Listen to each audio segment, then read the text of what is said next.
As-tu envie de tenter quelque chose mais la peur te paralyse? Eh bien, cette vidéo, elle est pour toi.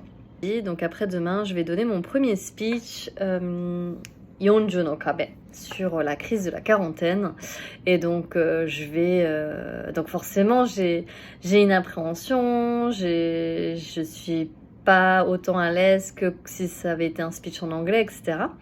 Et du coup, je voulais te partager ce que moi je fais quand j'ai une peur, quand c'est quelque chose de nouveau.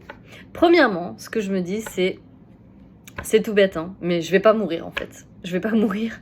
C'est pas en donnant un speech que il y a rien qui va m'arriver a priori. C'est la première chose que je me dis, donc ça me permet de dédramatiser. La deuxième chose que je me dis, c'est que en fait j'ai déjà fait d'autres trucs challengeants, peut-être pas la même chose, mais j'ai fait d'autres choses dans ma vie, comme donner un speech en anglais, monter ma boîte, changer de pays, enfin j'ai fait d'autres trucs. Et donc toi aussi, dans n'importe quelle situation, même si c'est pas exactement la même chose, tu peux te dire ok, mais j'ai fait d'autres choses challengeantes, je suis déjà sortie de ma zone de confort et j'en suis pas morte, Et très souvent, même le pire, c'est que des fois, on l'a déjà fait, on a fait exactement la même chose il y a 1 an, il y a 2 ans, ça s'est très bien passé, et la même peur revient. Ça s'est déjà arrivé aussi avec une cliente que j'ai accompagnée dernièrement, c'est que elle avait une peur, mais qu'elle avait déjà surmonté en fait auparavant. Donc dans ces cas-là, il faut juste remettre les pendules à l'heure et se dire ok, je l'ai déjà fait, ça s'est bien passé, ça va le faire. Donc ça c'est la deuxième chose, se dire j'ai déjà fait soit la même chose, soit des choses challengeantes et j'y suis parvenue. Troisième chose, c'est de se dire je vais apprendre. Même si je me plante, dans le pire des cas, même si ça se passe pas comme j'aurais souhaité, je vais apprendre quelque chose.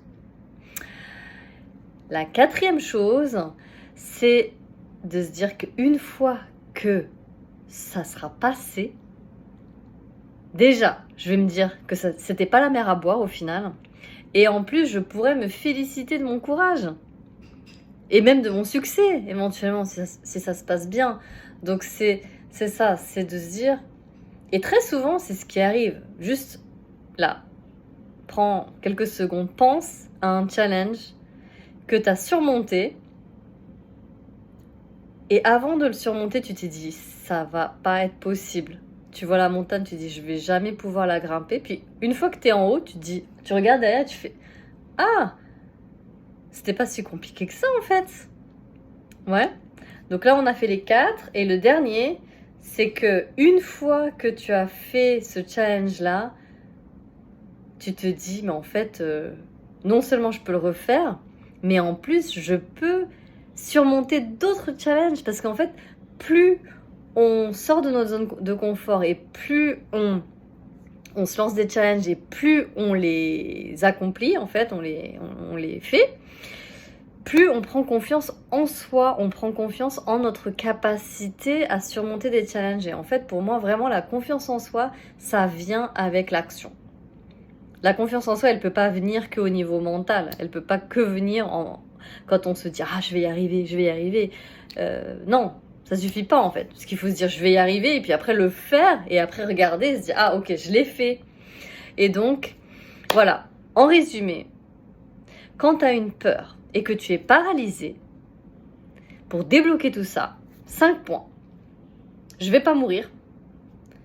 J'ai déjà fait d'autres trucs fous dans le passé. J'ai réussi.